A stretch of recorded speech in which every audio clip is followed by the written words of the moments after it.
Welcome to another episode of the BS Podcast, the show that looks at how behavioural change insights are being applied in the wild. Episodes feature renowned behavioural experts across industries and organisations, from management and marketing to policy and public health, and more. Let's dive in and see what all the BS is about. Here's your host from The Behaviourist, Nick Hobson. Matt Wallaert is the Chief Behavioral Officer, one of the first of Clover Health, a fast-growing company that is doing health insurance differently, something which we'll certainly dig into a little later in the show. Matt is also author of the recently published book, Start at the End, How to Build Products That Create Change. He's former director and behavioral scientist at Microsoft Ventures, and before that was the founder and creator of a handful of different startups. He's regarded as one of the first applied behavioral scientists in the for-profit sector, many years ahead of the recent wave we've now entered into. He has a BA from Swathmore College in psychology. I don't know if I'm supposed to pronounce the R in that or not. We can also talk about that. Matt, welcome to the show. Nick, thanks for having me. No, it turns out nobody at Swarthmore knows either. So some people how do you say it? So some people say Swathmore, and some people say Swarthmore, and many people use it interchangeably, like within the person. So the unit of analysis that is a person, like in the same day, I could say both Swathmore and Swarthmore and be totally self-consistent in my identity. No one knows the answer. Interesting. Okay. Well, I've learned something. At least that I'll learn from our call. Probably a lot more, I'm sure. So I must say, in the prep for today, for our chat today, I learned that we are actually alike in more ways than one. So we're not just your regular old applied behavioral scientists. I think we're also a couple of potty-mouthed, swear like a couple of sailors applied behavioral scientists. And in our chit-chat up until we're now recording, I'm sure there was at least 10 to 15 profanities. And if you'll allow me, I'd like to read an excerpt from your book. Oh, this should be good. And it goes a little something like this. Quote, behavior change will fuck with you. And if you're any good at it, you'll learn to love that. Yeah, I mean, I had a really good time with Random House. They were really lovely to me. And they were sort of like, write it in your own voice. And the number one thing I have heard from people who actually have spent significant time with me is that when they read the book, they're like, I can entirely hear you coming through this book. And it's one of actually the unexpected dividends of writing a book. I was sort of a very reluctant author. And I have a 4-year-old, or he turns 4 this weekend. And I'm actually, one of the things that I did not expect but quite love is I now have something that sounds very much like me about my life's work. And so in a weird form of like life insurance, if I get hit by a bus tomorrow, I actually take some peace from knowing that he has something that in his later life will be a reflection of the work that I've spent the last 20 years doing. And so, it was sort of it was really fun to be able to write in your own voice. And awesome. So I had a great time. That's awesome. So I'm sure you're aware of that research, and it came out a couple of years ago, I believe, that showing this positive correlation between the extent to which somebody swears and uses profanity and level of intelligence, I believe, is what they found. So we're smart and intelligent because we swear. I think it's not causal, it's correlational, of course. Well, there is some actually causal research that suggests that people like managers and leaders who swear. That people understand some of that swearing to be about authenticity, and they actually trust those leaders more. And I can understand, right? If there is this sort of notion that if this person is censoring how they're feeling, what else might they be censoring? And so it's sort of interesting stuff. We have an 18-month-old at home. And my wife and I, she's a high school English teacher. And so we often have these discussions at the chagrin of our family and sometimes friends where we actually say we're quite okay with her swearing as long as it's appropriate, as long as it's not directed at somebody as an offensive slur, or it's not derogatory. If she has stubbed her toe and she utters a curse word, well, then I think that's quite appropriate. And of course, teaching her when it's right and wrong to swear and say those certain words. But yeah, we get into some serious arguments about that. Now, lest but we, that seems, yeah, but go wait, ahead. that seems right. That seems right to me, and I can actually connect it back to behavioral science. Good. No. One of the parts of the book, right, is this: behavioral science is agnostic, right? It doesn't know what it's being used for, Mhm. and so it is up to us to learn to use it constructively. And people have used it, I think, in some very bad ways. Uber advertising, like a variety of other use cases for where people have done sort of bad things with it, and then it has been used to great good and great effect.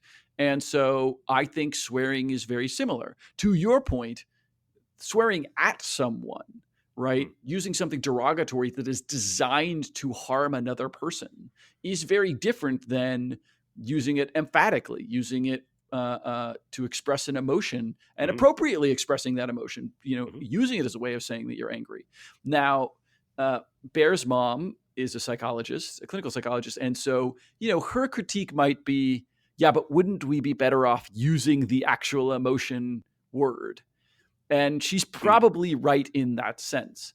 But, I also think that that's asking a lot of somebody. In the moment that your toe feels like it's going to fall off, it is hard to say to somebody, can you use your emotion words to express that? Well, I totally agree. And especially like if you look at it through a lens of like linguistic, the history and the psychology of language and the evolution of language, which itself is a whole other can of worms of, politically correct or politically incorrect terminology and the evolution of certain terms that we use and how things change. It just points to the fact that language is so inherently arbitrary, and it just stands for something that we're trying to make sense in our external surroundings in our world, that it makes sense that you need to update your sort of your schema to use that type of language. So absolutely. And that's actually, I think, one of the hobgoblins of behavioral science is that what business leaders often expect is a catalog of biases or nudges that they can just take off the shelf and apply without any testing or rigor in their own environment, right? They just want to know that it works, and then they just apply the things that work because it's expedient. And I think actually language is a really great example of that. What language works in one behavioral science context may not be the right language for another context. And so there's no guarantee that the same letter moved to a new context actually works. And that's why I think internal behavioral science teams are so important, because I do think you have to be continually retesting. Does this work as well as it did a year ago? Is it generalizable across use cases? Can I borrow something from another business or another business line or another population? And so I think that continual evolution, I think we actually see this in advertising.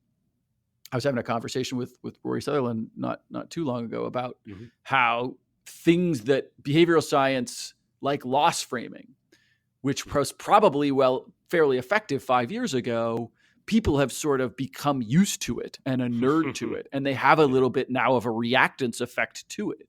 And so I think, if you're expecting to just be able to, get a book of nudges and hit cast Sunstein against something and it'll just work, I don't think that is practical. And I think that speaks very much to the need for applied behavioral scientists who are continually testing and retesting something. Dan Egan over at Betterment does a fantastic job of, he just keeps score of like what worked in the lab and did or didn't work in our population. And, it's not, the batting average is not super high, which I think is frustrating for business leaders, right? If you're a business leader funding behavioral science, I have to imagine that it's somewhat maddening that like we don't always bring back an answer that works and an answer that works reliably forever. And yet behavioral science exists to solve some of the hardest, most intractable, human behavior problems. And so I think the trade-off is, sometimes we'll bring you what seem like miracles. We'll get flu shot rates up by 10%, right? Which is huge, but it might not work year to year, right? We might have to try something new next year. Right. And that's an issue with a lot of different stakeholders who, especially in this age of automation and everything needs to be scalable and like they're how you've painted the picture there with behavioral science, it is very much manual and analog and non-scalable because it's so context sensitive, because it's going to change with time, because it's going to be dependent on all sorts of these external factors, that it's almost impossible to scale it in that way. But of course that means we'll always have a job, which is good, right? And it remind go ahead. Go ahead. No, you go, man. Oh, thank you. It reminds me of this. You said how the loss frame is becoming less effective just because of it entering into sort of mainstream knowledge. It reminds me of it's called the cognitive reflection test, or the CRT, I believe. So it's that classic test in JDM literature that assesses system 1 and system 2 thinking, so intuitive style thinking. And it's the popular one is the bat and ball. I'm not going to try and repeat it, but you have a bat and a ball. They both cost $1.10, and how much does the bat cost, et cetera, et cetera. And so people answer in this intuitive, automatic way, and it's often it's often wrong. It's often the inaccurate answer, the incorrect answer, I should say. And anyways, that's been used so frequently and so often, especially on MTurk by economists and psychologists, that now it can no longer be used because it's completely lost its impact. And so you get this weird skew in the data that's like, oh, this isn't actually reflecting what we're trying to test. So we have to, it's just another lesson that we have to adapt and change, and our effects won't hold across time.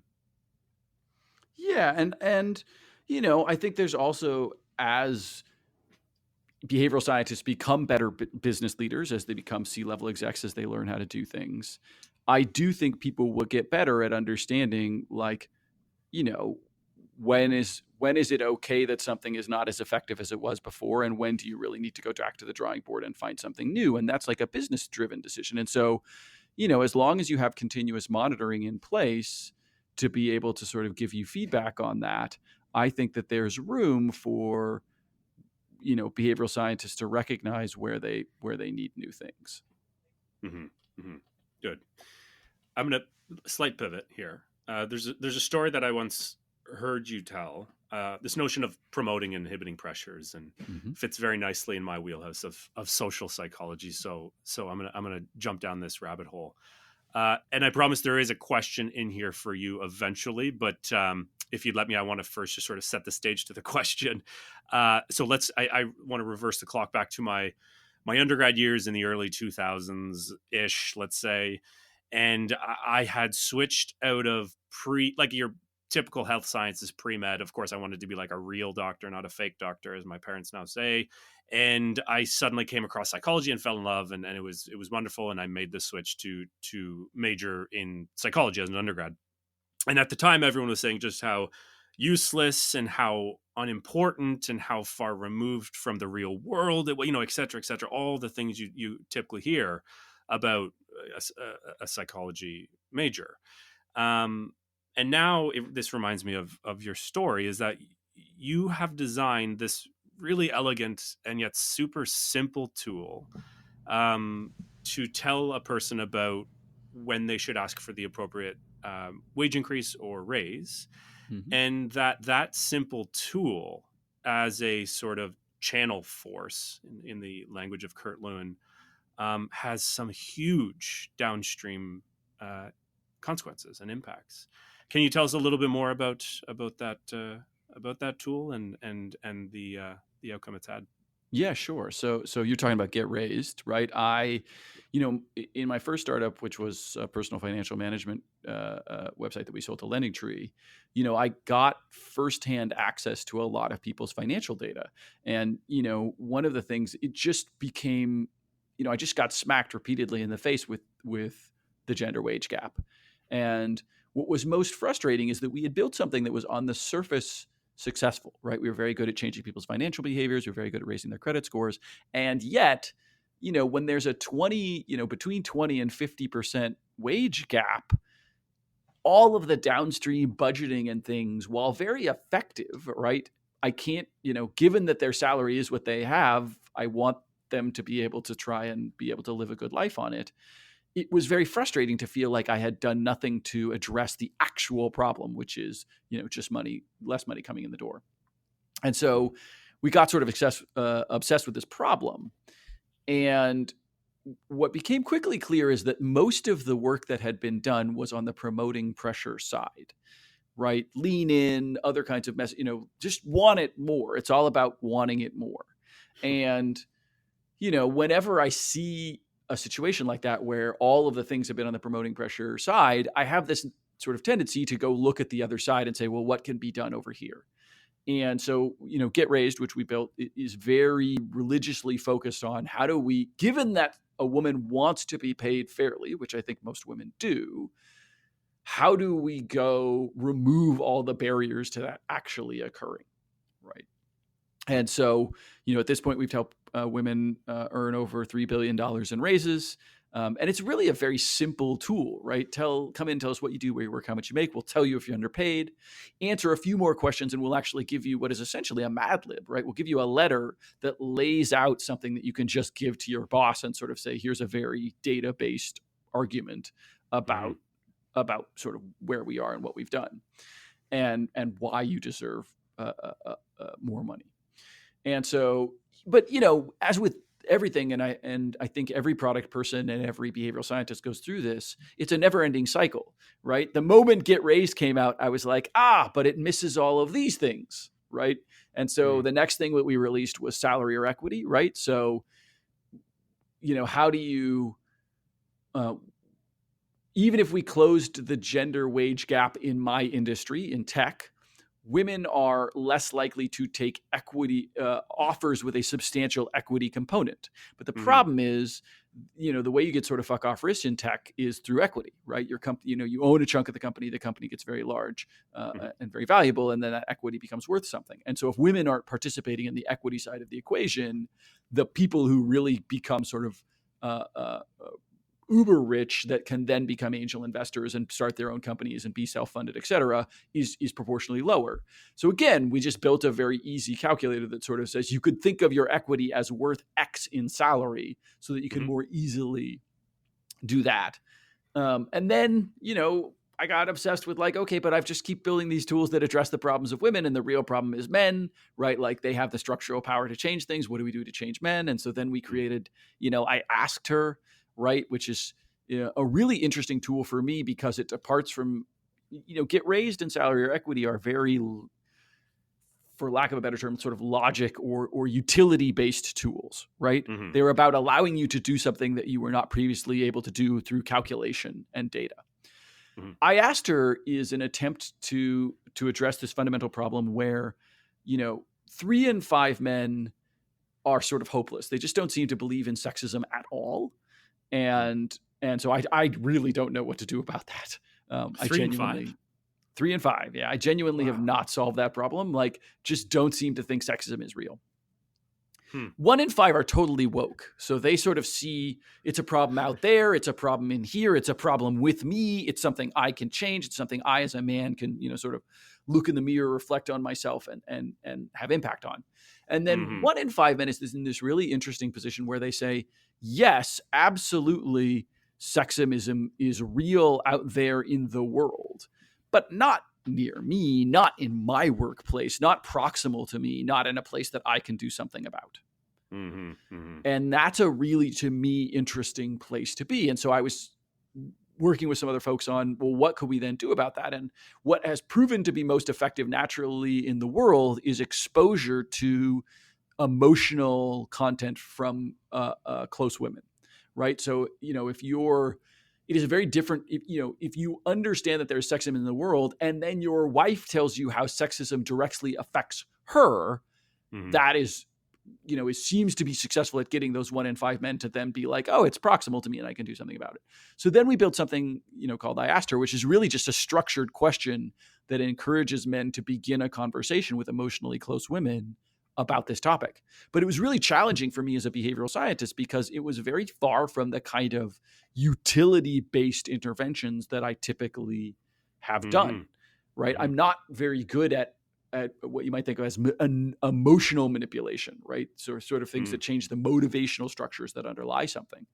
And so it was really challenging for me to sort of figure out, how and where and why and, what was the right way to roll that out. And so when did you guys roll that out?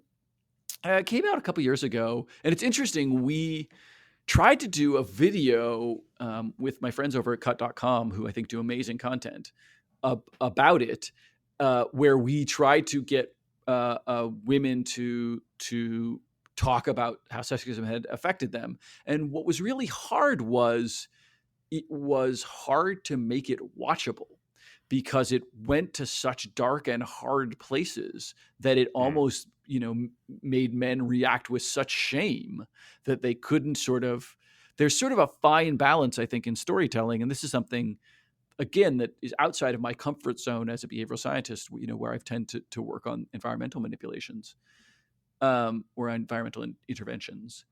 Mm-hmm. It was really outside of my comfort zone to try and figure out, like, how do we come up with this narrative that isn't so emotionally provocative that men just disengage.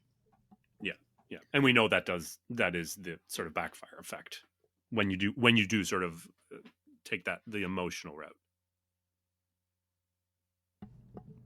Yeah, it's hard. I think, recent backlash against the Gillette ad in the UK, where, they tried to do an ad that was, they took their, the best a man can get and tried to make a question out of it and say, is this the best that we as men can be? Mm-hmm. Can we not grow from Me Too? Can we not be better than bullies? Can we not be better than abusers? Can we not be better than harassers? Mm-hmm. And it was met with some very serious pushback. But I think that's really, in my mind, a lot of the frontier of behavioral science. I think we, at this point, have, relatively well understand how to produce environmental interventions or other kinds of situational interventions that create behavior from without. Mm-hmm. The great frontier for me is in that motivational piece. How do we create behavior from within? And whether that's smarter, better, different deployed storytelling, reflection tools, like what is it that needs to happen so that we, we're not just changing environments all the time, but actually changing people at their core. That's fascinating to think about. I have a couple. First question is with that. Is it I asked her? Is that what it's called? Yeah, I asked her. Yeah. So it's because it's a pre-formatted question. Right. Do you have a sense of its effectiveness? Is there a way to even track what it's doing when you released it?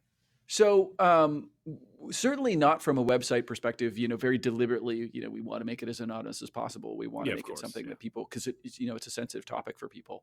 Mm-hmm. In qualitative research, certainly, in testing it with people, you can, watching people have these conversations is sort of amazing. Mm-hmm. Right. Mm-hmm. And I think maybe in many senses, that's where we went wrong with the cut.com is it was the producer asking the question. And it was just the women alone on camera. And maybe what needs to happen is we need to have men ask women this question for the first time and just see that impact on people, right? So the question is, I know this may be tough to share, but would you be willing to tell me about a memorable incident of sexism in your life so I can get better at supporting you and other women? I really care about you, and I think knowing about your experiences will help me be a better man. I want to listen. And, in exercises, watching people do that has been really fascinating. Because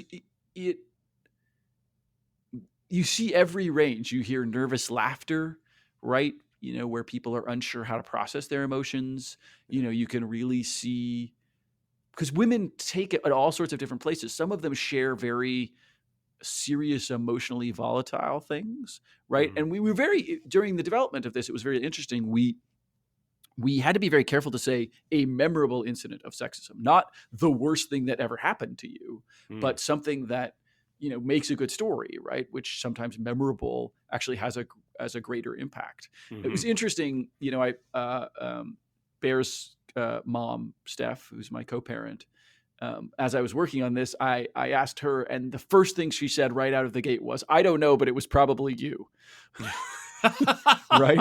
She's like, "I don't know what it was, but you probably did it."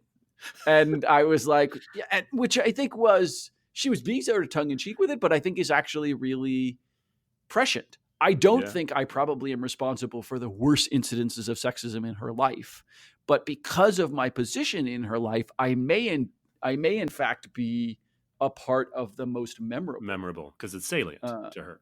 because it's salient to her and it's contextual, and it's Yeah. good for me to hear those, and it's good for me to understand those, and that's part of what helps And to hear it men without, grow. because like there's a lot of men who I know in my life who hear that, who might hear even a question like that is from a place of sincerity and an openness, and there's just an immediate, their back goes up. There's a defensiveness because it's like, well, now they feel like they're being attacked. Well, why am I being attacked? I didn't, and it's sort of that, and of course that just shuts down the conversation right away. It Yeah, reminds it's me. so hard.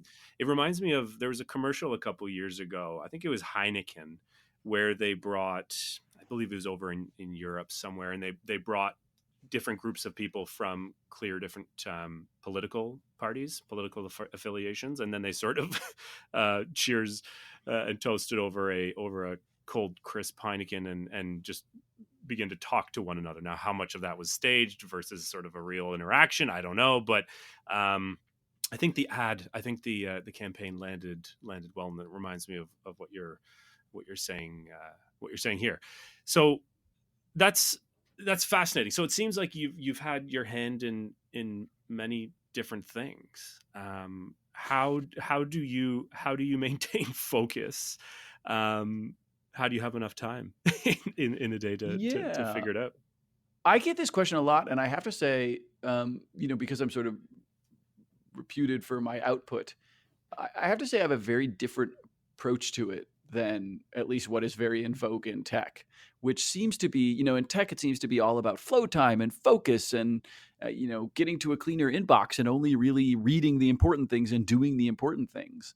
Whereas I feel like our brain has evolved to be a very good sorter of importance, right? If I remember something, I remember it for a reason, Mm-hmm. right? If I think of someone, I think of someone for a reason. My brain has evolved to do that. And so all of these tools are abstractions away from my brain's natural processing algorithm. Now, my brain certainly has bias processing, right? But I'm not 100% sure that the right way to deal with that is to interfere with the processing. It may be to change the top of the funnel. And so I have a long laundry list of side projects and ideas and things that I want to work on. I try and be religious about sort of like putting them down on paper so that I don't forget them entirely. But what I work on is whatever seems in that moment to be most important for me. And if I find myself reluctant to work on it, well, there's probably a reason for that, right? Mm-hmm. Trying to produce artificial motivation to do that, I think, is very much not the point. I think So for you're in a me, sense of trusting your own sort of your own mind's computation and the algorithms that it's evolved to suggest this is important versus not, and just sort of follow your brain's nose, if I can say that way. Yeah, 100%. 100%. I think that's very much like the sort of point for me. And we set boundaries around that. I make sure every email gets responded to. Sometimes it takes a year, right? Mm-hmm. My rule is it gets responded to, but then it gets done when it gets done. Mm-hmm. And people in my life are comfortable and understand that that's how I operate. And if they don't, well, then they probably aren't in my life. I'm pretty, perhaps as evidenced by, sort of looping back to the beginning of our conversation, right? Like my refusal to sort of suppress my natural tendency to curse. The people who are uncomfortable with that have moved on. And in most cases, like I'm kind of okay with that. I think allowing people to be their authentic self is important. And I think that can go dramatically wrong, right? I think, when people's authentic self is negative and harmful to others, that's problematic. But as long as you're sort of not harming others, creating a space for people to be who they are and being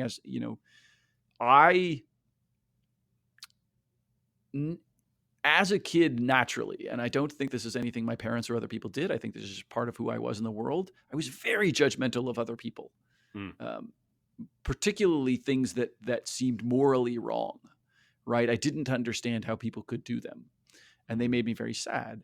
And as I've grown older, I have tried to be very conscious about being able to simultaneously not want those things to happen and not want to do them myself, but to understand how they do happen and that they can happen, and to be tolerant of people when they do and can happen.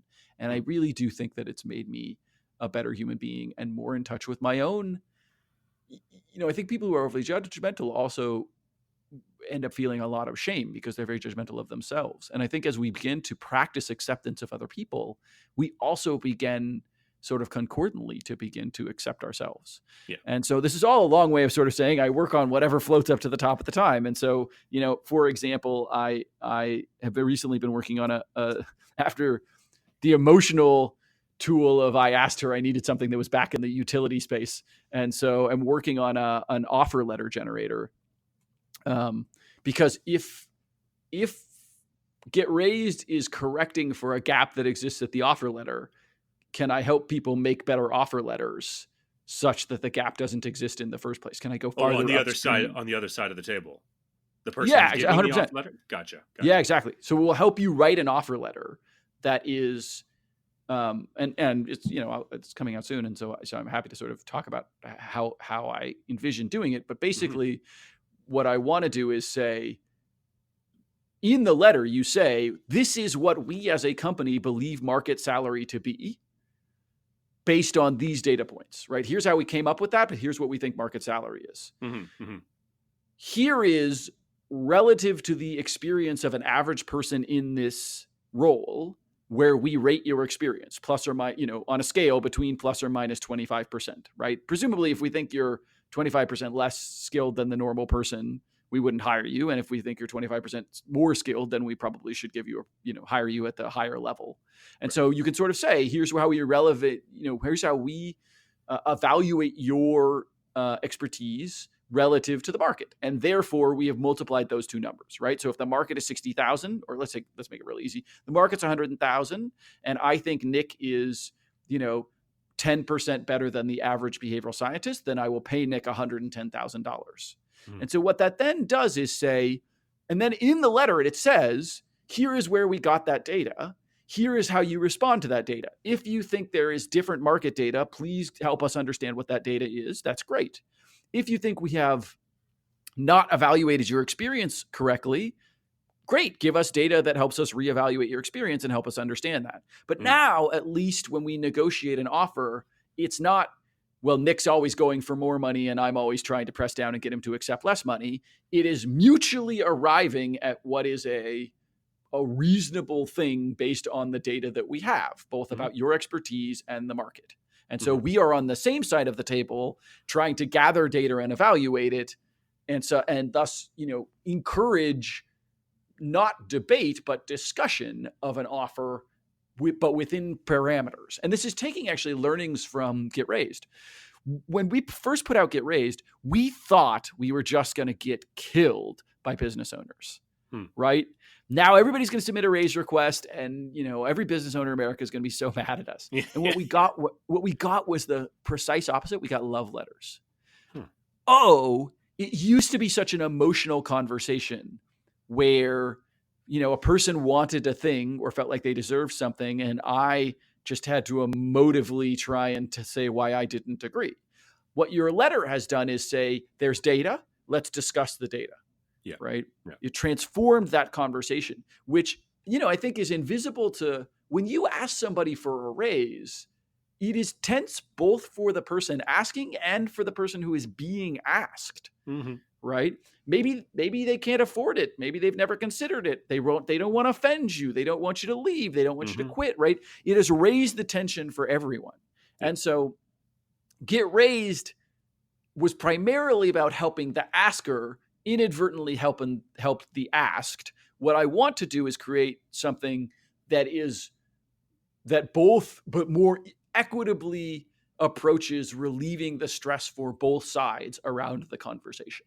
Right. It opens a window into like what has been traditionally just like a black box of, we're not sure how the decision is being arrived at. We're not sure, are you coming, is the one person on the one side of the table coming at it with genuine concern, or are they just trying to squeeze, nickel and dime you? Like, there's just so much uncertainty. There's just so much unknown in this very weird and awkward and unnatural social dynamic and exchange between two people.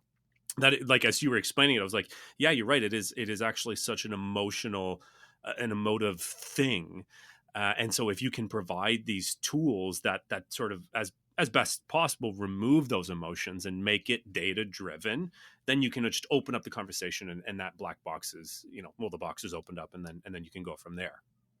Yeah, and I think it's actually particularly interestingly, like, we have an interesting position on this as behavioral scientists, right? Because the market salary for behavioral science is largely unknown, right? Because it is not particularly a prevalent, sort of internal job. And so as a consequence of that, I think you have to have the discussion about, well, where are you getting your data and what are you using as comps? It was so interesting. I'll leave out the name of the company, but I was having a conversation with a large insurance company that wasn't trying to recruit me. They knew I was too senior for what they were trying to do, but they were trying to recruit somebody. And, I discussed it with them, and then they sent me the JD, which had very interesting other problems in it. Brief aside, the first bullet point was 10 years of applied behavioral science experience. And so I was like, well, great. That's like 5 people. I was going to say, I think you're the only person, right, with that. Yeah, well, I mean, there's a few, but there's not a lot. Greg Davies, maybe. Like, it's not a huge number. Yeah. And then the second bullet point was 10 years of applied insurance experience. Oh, my God. So I called them back, and I was like, so the Venn diagrams you have placed on the table in front of me have the overlap of zero. I know all of the behavior. There's zero. Just, you have zero. The number is zero. And so anyway, and then I got to the end of this like ridiculous job posting where the end was zero, and then the salary was sort of laughable, right? And I was sort of like, you want these crazy things, and the salary you came up with. And so it was really actually helpful because I wasn't the person getting offered the job. I could say, well, how did you come up with the salary? And they were like, oh, we kind of figured they were like data scientists, and we like lumped it off this data science thing that we were using. Right. And I'm like, well, like true data scientists, maybe that's an appropriate comparison, but you're using this like analyst thing. Right. And, someone with like a master's in statistics from sort of some no-name place who runs reports all day is very different experience-wise from someone who is doing experimentation, right? True data scientists frequently do experimentation, but that is a different skill set than like an analyst. Yeah, and they're informed on the side of strategy, whereas your analyst might be just sort of sitting in front of looking at an Excel spreadsheet all day. Exactly. And so like I was just like, I just think your skill set mismatch. But if you were a candidate and I just sent you the job offer and it had this ridiculous salary, like, you just say no, right? You wouldn't have a conversation about like, well, how did you come up with this salary? And so by making offer letters that are more explicit about like, hey, here's kind of where we got this from, I think that opens up a conversation to, oh, you may legitimately be thinking about it wrong. And it's so interesting because I don't think the insurance company was mad. I think they were like, oh yeah, you're right. We hadn't been thinking about this in the right way. We should really re-level this on a different ladder. They were just big and using the ladders they had without really understanding the role all that incredibly well. In talking about that, one implication, like one thing that comes up is for our field in particular, which is new, is still very new. It's awkward. We're almost like a prepubescent teen who's can't really walk and is fumbling around, and we're not sure. Hence the name of this show. We're not sure what to call ourselves. We don't really know how to brand ourselves, how to distinguish and differentiate ourselves from similar others who are in the marketplace doing similar things but still different. What do you think about that when we're putting a team together and when we're thinking things like salary and talent? And I go to your point that you make that says, and I might be, correct me if I'm saying it wrong, but if the outcome is behavior, the method is science or the process is science, then you're a behavioral scientist. And the implication there is that you don't need all these degrees. You don't need a PhD. You don't need a master's. If you're doing the work in the wild, then you're a behavioral scientist. So do you think that is the right way forward to create this sort of clear boundaries around what it is we do and who we are? So, this has been a hot topic recently. You and I have discussed it on LinkedIn and right. with a vast number of people. And, Yeah. there's been a lot of posts floating around and people keep trying to make professional organizations and all these sorts of things. People are a little bit miffed at me right now because they feel like maybe I should be leading the field differently or better. And I'm not one of those people. I should say for sure. Yes, I'm very happy with the position you're taking, and I think it's and this is somebody saying it who has a PhD. Yeah, I just think that I am happy that the conversation is taking place. I'd like to minimize my own role in it. I don't know if you have that. I don't think you have the luxury of that choice. Well, but I do. I as people are forming these professional organizations and things, like I've just sort of been like, look, this is kind of where I am. I'm not saying the I think sometimes people think when you say I don't really want to participate in that conversation, what you're saying is that conversation is not important. And I'm not saying that. I think it is an important conversation. I think those things matter deeply. I just think I'm ill-equipped to be a full participant. I think the best contribution I can make to the field right now is doing the work.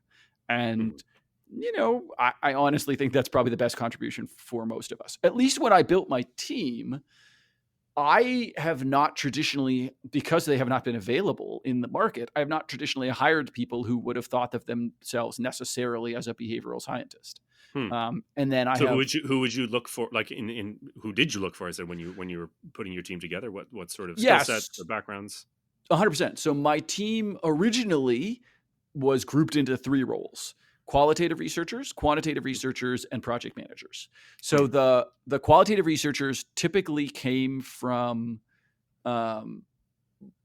sort of survey or study or sort of like academic research, not like UX research, but typically from a more academic but non-experimental, if that makes sense. Like sociology kind of? Yeah, exactly. Stuff. Right. Exactly. And sort of doing large panel, sort of research things or talking directly to people, sort of like sociological or anthropological backgrounds. Yeah. The quantitative researchers typically came from some sort of more quantitative psychology, right? So cognitive, neuro, right? So either stats forward with a sort of psych backstep, or either psych forward with a sort of stats backstep, but very sort of powerfully interesting. So Tyler. So we can talk about specific people like Maria on my team. Was previously at a very large, long-standing, longitudinal old age study. Right. And so when she joined the team as a qualitative researcher, she came from having spent a long time talking directly to folks in a sort of semi-structured study. Mm-hmm. Tyler, right? So like as a quantitative researcher, it's pretty typical of that department. He's a PhD psychologist, but has always been more of a quant-heavy psychologist, right? Sort of a stats-heavy psychologist. Mm-hmm. And then we had project managers who came often had a psych undergraduate degree, has psych BA, but then had spent years doing things that were not directly what you would have thought of as like psych related. And so like one of them actually worked in our customer service team, doing project management sort of inside the customer service team. One of them worked on a team that did more outbound community health stuff. Mm-hmm. And so had the basics of sort of psych, right? But hadn't been applying it directly, but instead been applying it indirectly. And I actually think that's incredibly valuable because they over anchor on their operational executional abilities, but then then can go back to the psych antecedents of why we're doing it with relative ease. Mm-hmm, mm-hmm. Now we've since expanded the group we've added 2 roles. So one is a purely operational role, who's sort of my right-hand operational person. And so doesn't have a background in psych at all, actually has a fascinating educational background. She went to divinity school. She has an MBA, right? Very operationally focused, had come from a background of running and improving doctors' offices, which is very relevant in the stuff that we do. Just laser focused on operations, really, truly my right-hand person that drives our interventions to scale, right? And we broadened that role and created that role at a pretty senior level because organizationally, when I first came into Clover, and I think this is actually a really good lesson for behavioral folks, right? We talk about pilot, test, and scale in the book. And so when we came to Clover, the vision was behavioral science would be very small and just do pilots. So we would own pilots, partner on tests, so they'd be driven by the operational folks, but we would sort of, they would be an expansion of our pilot. And then at scale, we would be advisors, but it would be sort of truly run by the operational side. And then over time, we actually we hired on some different operational leaders at Clover. And so some of the entrepreneurial people drifted off as we became more of a company, less of a startup. And we got more people with more traditional experience. And so they are like, we don't really want to do this sort of testing, experimentation stuff. We really want you to hand us the finished product. And so one of the things that we used here at Clover as sort of a analogy or metaphor was, pilot is about figuring out what the engine looks like and does. Test is really about building out of balsa wood, and then writing an instruction manual, sticking a crank in it. Sort of like getting to some building it out of aluminum. So maybe pilots are building it out of balsa wood, tests are building it out of aluminum, and then like scale is like it's got keys in it, it's got a crank, it's got a instruction manual, and literally anyone should be able to read the instruction manual and turn that crank, right? And it's pretty you might have to call service on it periodically. And so what you guys own that end to end now. Yeah, pretty end to end. I mean, so it does eventually get handed off, but I was likening it to the team the other day where at this point we've built a car.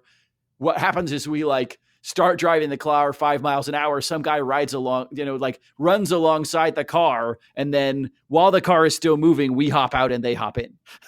That's a good, right? I like that. I can just picture it in my mind. Yeah. I think it's like pushing a car to a gas station, right? That there's a moment where you sort of get it started from the back and then somebody jumps inside. I think it's that we're collectively pushing it from the back, and then the operational leader jumps inside, but it's only when the car is truly rolling forward, and then they just steer the thing.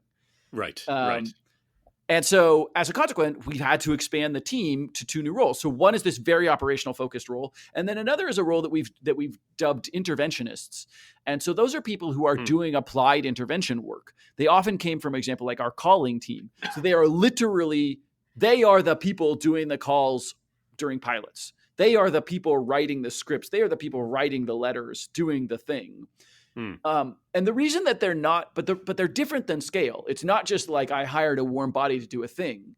They need to be very empathetic to when is it not working? How do I operationalize this? How do I find, so. Are they experimentalists? Do they have that empirical background, or would it be don't. different than that? Okay. They don't, although we give them MOOC's sort of psych method book to read, and then we go through them and are continually sort of cross-training, and they don't typically have that background. They have a background in intervention, right? So they're typically we're frontline customer service people, right? Social worker, there's someone who had frontline experience of actually doing behavior change without really knowing that they were doing it. Gotcha. Yeah. And so and we select very, it's not generic social worker, generic frontline customer service person. We're looking for the person who was always trying to make it better, was hacking on the process, right? Sort of intuitively. And so typically on my team, we move something out of pilot when we've made 200 calls. So when we talk to 200 members, that's when we sort of feel this script is about as good as we can make it. And so, but during that time, they're actively revising the script. So the project manager sort of made an initial draft, but then the project manager and interventionists are meeting continually to be well, we called 20 people today. What do we want to tweak? We called 20 people today. What do we want to tweak? We called 20 people today. What do we want to tweak? And we're actually quantitatively, and they're doing light quant, and they can see that. So they can see we called 20 people today. Then we look at the data from the day, and they can see it was less effective than yesterday. And say, oh, we've moved in the wrong direction. We need to tweak it back. And so they are, we often think of them as doing the jitter that sort of gets the key exactly into the socket. So project managers are sort of designing the key all up. But then, there's that little, what I call the New York wiggle, where you get that not that well cut key to fit a New York apartment lock, and so the interventionists are really doing that jiggle to kind of get those tumblers to move in the right way, and then we're filing off the key so that then when it does truly go to scale and it gets handed off to callers who have no background in this, it really is, if you follow this script, you will get out efficacy. It's been fine-tuned. They've iterated along the way throughout the entire process. So by the time you do hand it off, it's ideal in a polished state. That's right. Or at least as good as we know how to get it. And then if it's, and this is where the magic comes in, that I think this is why you need business leaders, to become chief behavioral officers. You need people who have a business experience. It's my job to sort of say it's good enough, cut it loose. Right. And so a lot of my job on the team typically is using experience to say, no, there's something more we can wring out of this, or saying that, look, I know from experience, good enough is good enough. This is going to get us where we need to be operationally. And so I actually spend most of my time with our executive team understanding what good enough is in the context of our business, understanding what it is they need from my team, and understanding where, as long as you could jiggle the key and the door opens, we're fine, versus no, we really need the door to be seamless.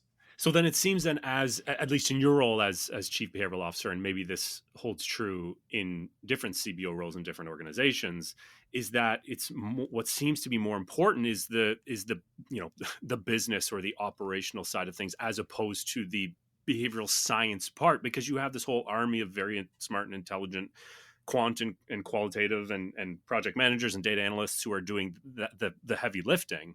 So it seems that once you get to that point in the C-suite, that you are well, of course, you're like a true executive. Did you find that once you've got to that position that it is less about the science, and that you sort of hand that off to the others on your team?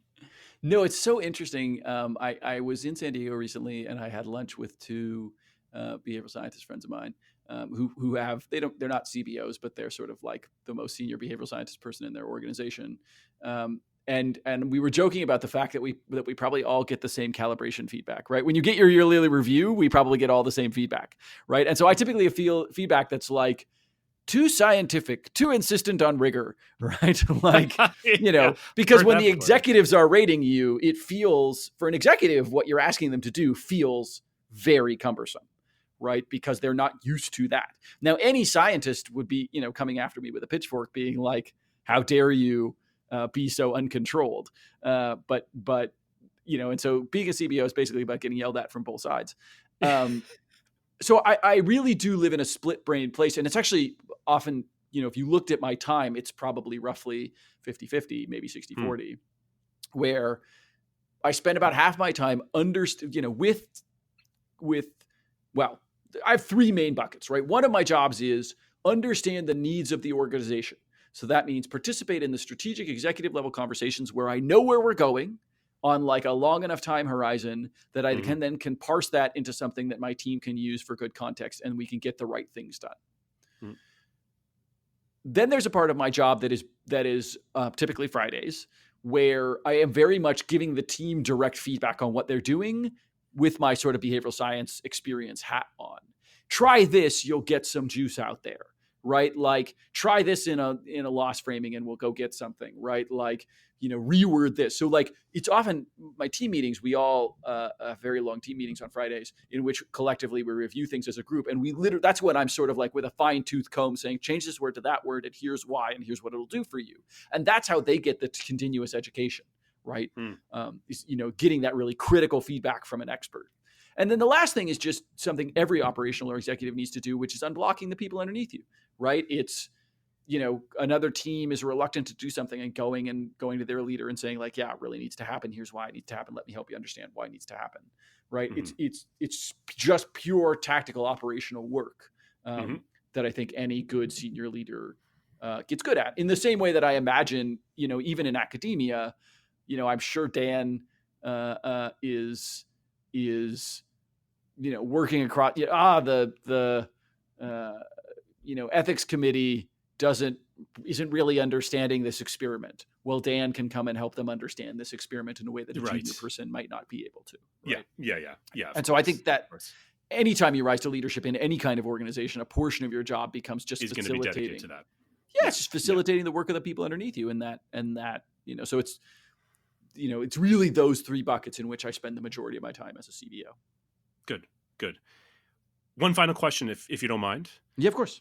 Call it the BBB, or the Big Behavioral Brainstorm. Of all the things out in our world, of all the problems we're faced with currently, what do you see as the one where behavioral insights or behavioral science can be most useful and applied? Man, that's a tough question. Thanks, man. I gave it to you ahead of time. You should. Yeah, but I deliberately don't look at those questions because I actually think that I think we get the best from people when it's in that moment. So now you're on the moment. Now you're on the spot. Yeah, no, 100%. So I'm tempted to say my area, so health, right? Because I think that in many ways, actually, my answer is going to be related to each other. I'm going to say health and the environment, sort of reduce, reuse, recycle, the human-based component of that. And I think they go hand in hand, right? Because presuming I do my current job well, I think about this really often, actually. Presuming I do my current job well, which is mainly addressing the health needs of older adults, people live longer, healthier lives.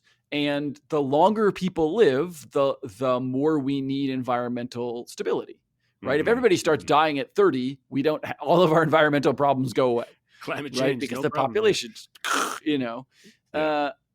and so I frequently think about like, hey, if I get this right, we're really, we have to get the environmental question right.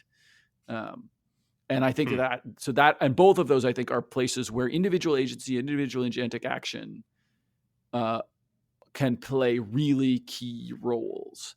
And I don't mean that to say that I think they are all of the answer. I think one of the things that people sometimes, and this happens at Clover actually, my boss, Andrew Toy, who's our president, makes fun of it sometimes, where he's like the B-side got it problem, where he's like, people just look at your team and think that like they'll magic their way out of a situation, right? And, because sometimes we can MacGyver our way out of something. I don't mean to say by my answer to the BBB question that I think behavioral science alone will solve health and environmentalism. Regulation is needed, and it's an important component of it, right? Sort of structural change, legal change, cultural change. Like, there's a lot more here than just the collective actions of individuals. I do, however, think in both of those domains, the collective actions of individuals are tremendously important and do have the potential for change. And, I am not a policy guy, right? I don't know how to make the right laws. I don't know how to be a politician, nor do I think I would be a particularly effective one. And so my only hope is that, as hard as we're working on the individual side, that other people are working on the collective side, and that, by working on both of those sides, we'll sort of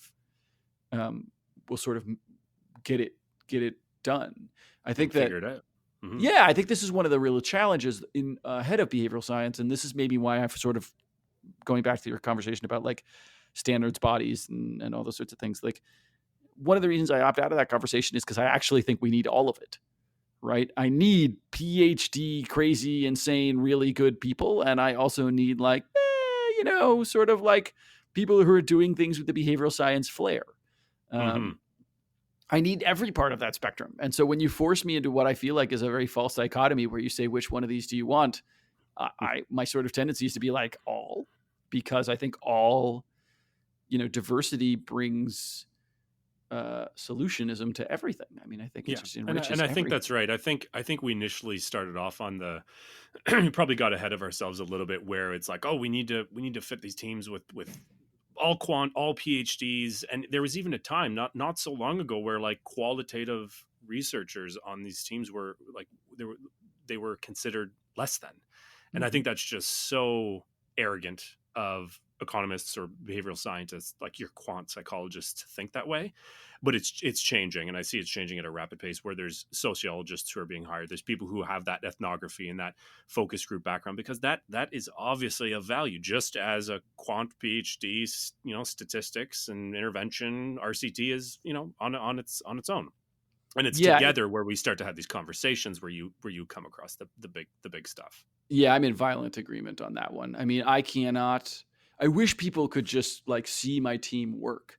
My quant and qual teams get along really, really, really well and have a really sort of special relationship with each other. And because of the process, right? When we do the IDP, the intervention design process, right? Week 2, we have them go off separately and develop insights. And then in week 3, they cross-validate each other's insights, right? And so, let's take Maria and Tyler. Maria goes and talks to somebody and sort of hears that it's about, fears about sort of,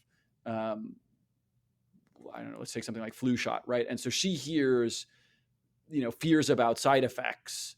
And then Tyler in week 2 can validate, hey, do I see demographic things that might be able to sort of support that there's some cultural difference here, right? That is real, and vice versa, right? So in week 1, Tyler says, distance to a CVS really seems to matter. And Maria can say, yeah, people really, they're like, my CVS is far away. Mm-hmm. And that's why I didn't get a flu shot. It's inconvenient, right? Or not. She can sort of say, people may not be consciously doing that. So addressing it consciously probably is not going to be good for us. And so I think there's that interesting sort of, it's just magical to watch them, sort of cross-validate, and then to get the perspective outside research and really say, okay, well, what does the field seem to know? And then how do we take those 3 things and try and stand an intervention up on top of that tripod in a reasonable way? It just seems so, and, teams that do only one of the 2, whether it's all qual, right? UX teams, et cetera, or all quant, right? It just seems so impoverished. Yes. Yeah. Exactly. Well, I think humans are complex, and we need every angle possible to sort of demystify the human species. And so why would you? It just seems so obvious to me, to be honest, and obviously to you as well, that you've built this team around you. But I think it will. It's already beginning to change, and sooner or later, the best teams out there will have this good mix of individuals with different backgrounds. Yeah, and one thing that I think is a growth area for us and people in general is I think people are starting to do a good job of, during the insights phase, considering both qualitative and quantitative. The missing piece, I think, is during the validation phase, during the evaluation of your pilots, both are happening. People are way, way over anchored on quant as the only way of validating something. And quant is, in the absence of qualitative validation, it can be incredibly impoverished. So, and we have incidences of this where, you look at the data and people are behaving the way we want, but they are angry and they hate us. And so, the long-term behavioral change likely will be diminished. And so it's only with qualitative where people are, where Maria can say, yeah, you're right, it's working on paper, it's working on the data, but man, people do not like this, and they don't like it for the following reasons. And we can go change those and make that better and do it in testing. And I just think there's not enough qualitative validation of things. There's so many, all of these academic units that have tried to turn a profit by becoming external evaluators for nonprofit studies, as an example. They all are using strictly quantitative methods. And it's a massive overreaction, because I understand why they're going there. They're saying people were just doing qualitative stuff, and so we really have to come in heavy with this quant. But I feel like we've over-rotated. I mean, I feel like we're just off kilter, where, it now has become all about quant, and if you don't see change in the data, there must not be anything there. Right. And I just don't think that's true. There's a great piece in The Behavioral Scientist about a year and a half ago. I think Sarah Reed, who's a sociologist by training, and she talks a lot about this, in particular, the integration of behavioral science with design thinking. and sort of having it come from the two angles and meeting in the middle, and one sort of benefiting off of the other. I'll put it in the show notes for people. It's a wonderful piece that really challenges that, as you say, this impoverished over anchoring on the quant, and on, maybe the dare I say, the PhD side of things, or at least psych PhD. Well, we are over an hour, and I'm sorry I've kept you longer than I intended. And I'm so impressed by your enthusiasm and level of excitement at the end of a work week. Because it's Friday. Are you kidding me? Now. I actually got 3 hours of sleep last night because I went down to give a talk at Johns Hopkins. So I sat on a bus for 4.5 hours, and then gave a talk, and then took a bus 4.5 hours back, and got back at 2 a.m. and then edited someone's slides for a presentation that they're giving. And I think that there's a lesson in that. I think that not that people should kill themselves. I don't think anyone should kill themselves. They should try and sleep. Sleep is really good. But I do think that our field has to be wary of navel gazing. I think if we start talking to each other and only to each other about these sort of topics, there's a real danger in that. The world belongs to the doers. And if we want to grow this field, if we truly believe that behavioral science is meaningful, if we truly believe that it can solve problems, then we need to solve the problems, not just sort of sit around and decide who gets to call themselves what. Yeah, absolutely. And that is the work, that is, by the sounds of it, the essence of the work that you do. It is also the reason that this show and this podcast is, what I'm doing with it. Hopefully that it's taking it to the masses and showing people, proof is in the pudding, and we're gonna show you. We're not just armchair psychologists. Yeah, and I really appreciate you taking the time to do it, because I think that is key. We need content. We need media. We need people to be able to listen. We need to expose people to do it, because if we don't have these discussions, and we don't have them publicly, and we don't have them in a way that's accessible to other people, we'll so limit our impact in the world, because we'll have to do it ourselves. Absolutely. Well, on my sheet here, I have many other bullets and questions that I didn't get to. So we're going to have you on again, probably in a few months' time. I'd love to come back. It'd be super fun. Hey, Nick here once more. A final farewell note before ending. All the show notes, links to papers, resources, and materials mentioned in the episode can be found on the BS Podcast page of The Behaviorist, where you can find all episodes and lots of other interesting, easy-to-apply, sciencey stuff. Just go to www.behaviorist.biz/BS podcast. And lastly, if you'd like to join me in the mission of spreading the good BS word, remember to rate and review the show on iTunes. Why should you? Because 1, you're a part of a digital-wide social proof exercise. 2, you're helping combat the negativity bias in the form of positive reviews. And 3, it's a little pre-commitment for your habitual podcast listening. A little investment to keep you coming back for more BS. I mean, how much more behavioral can you get? Thanks again for listening. Until next time, remember, keep your facts ugly and your hypotheses beautiful.